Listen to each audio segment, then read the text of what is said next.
I'm the natural person, I'm the living man. For the record, my name is Thomas Styron II. It is not the name you have attached to this case. Me, I believe that's a state created entity, Your Honor.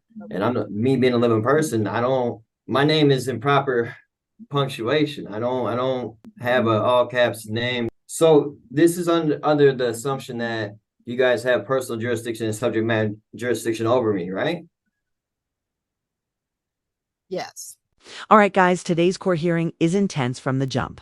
You've got yet another sovereign citizen trying to pull the classic court has no authority routine, but let's be real. This guy clearly has no clue what he's talking about. If you're going to challenge a judge, maybe come prepared with something that isn't total nonsense. Watching him try to outsmart someone whose entire job is interpreting the law? Painfully hilarious. It's like bringing a rubber sword to a real sword fight. Let's dive in and watch this sovereign citizen get absolutely wrecked by basic legal logic. And if you enjoy courtroom chaos like this, don't forget to like and subscribe for more. Good morning. 14B District Court is now in session. This is Magistrate Hillary Braley presiding. Okay, and I need you unmuted at the jail. There we go. Can I have your name, please? For the record, my name is Thomas Styron II. I'm the natural person, I'm the living man. How we doing today, Miss Braley? We are upright, if nothing else. So, okay. And you said your name is Thomas Styron. The second.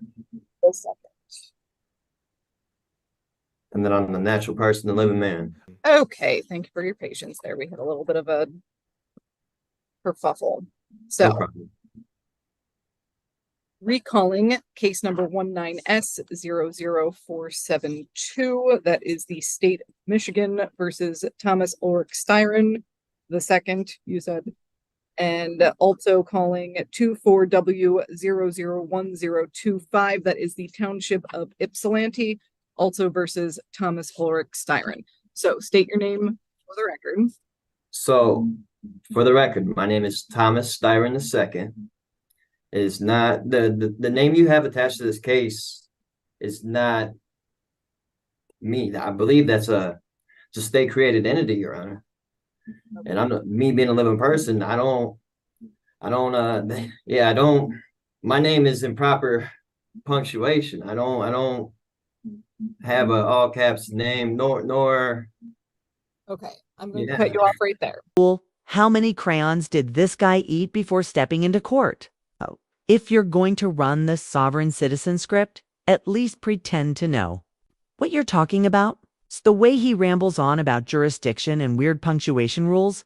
It's like he skimmed one conspiracy blog and decided he was ready to take on the legal system. You can literally see the judge trying not to laugh as he stumbles over his own nonsense. She knows he's in over his head, and honestly, so do we.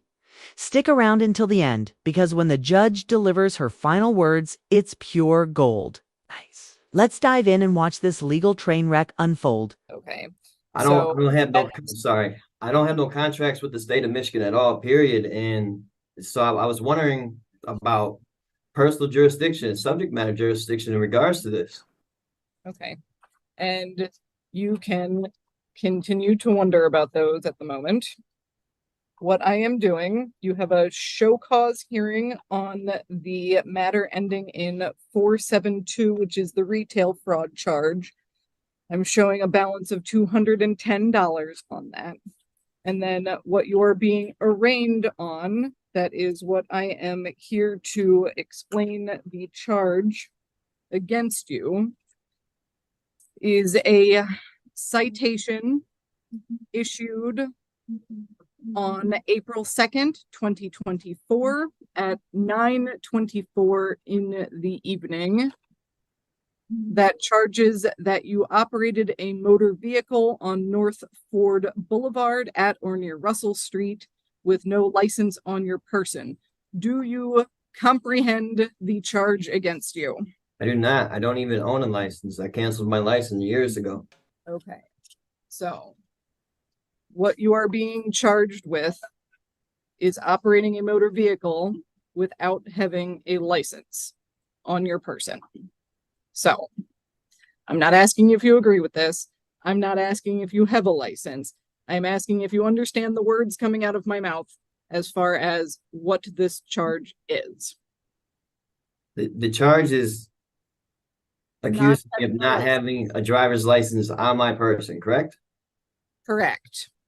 Well, from my understanding, I need a driver's license if I'm in commerce.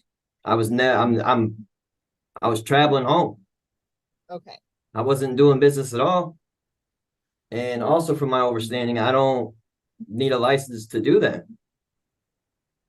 And your overstanding is incorrect, sir.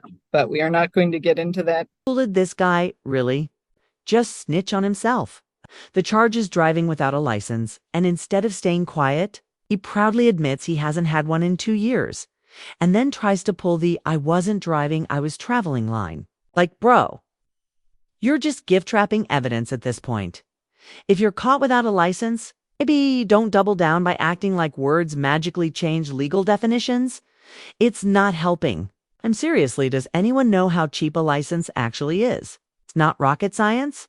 Just follow basic laws and avoid jail. Simple. He's being oddly respectful for a sovereign citizen.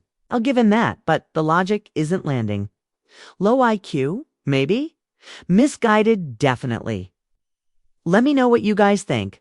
Let's dive back in and see where this mess goes.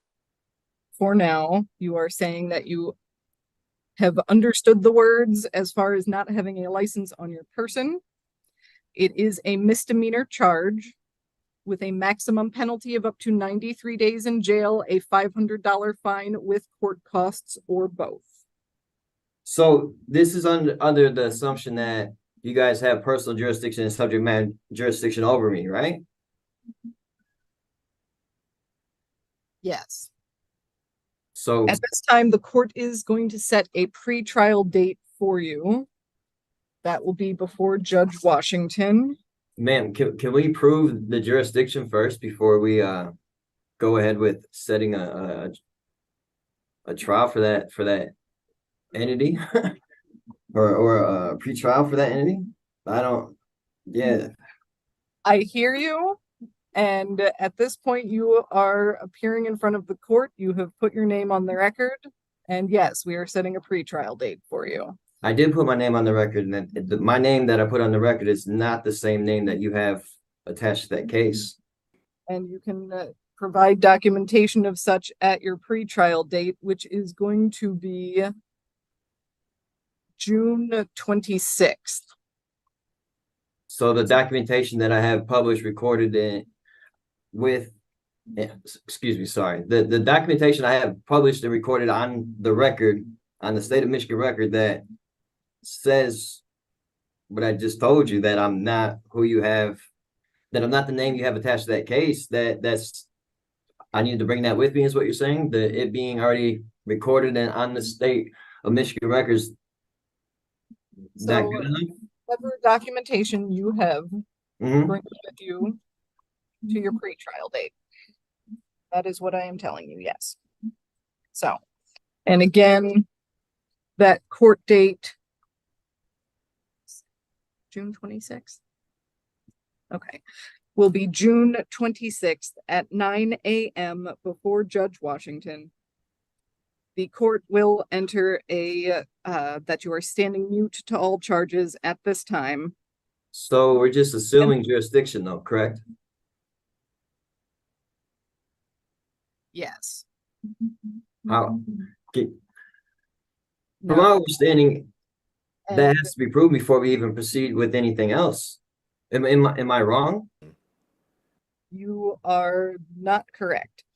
The court will also set a personal recognizance bond in this matter. Basically, you are promising to show up for that June 24th court date at 9 a.m. over Zoom before Judge Washington, where you will have your pretrial. Okay, so at this point, your hearings are concluded. You are free to stand up and tell the jail that you are finished. So I need to be there under threat, duress, coercion of going to jail. We've got to say, absolutely loved the way this judge handled the sovereign citizen. Sure, maybe she'll let him ramble a little too long, but overall, she was in full control of that courtroom.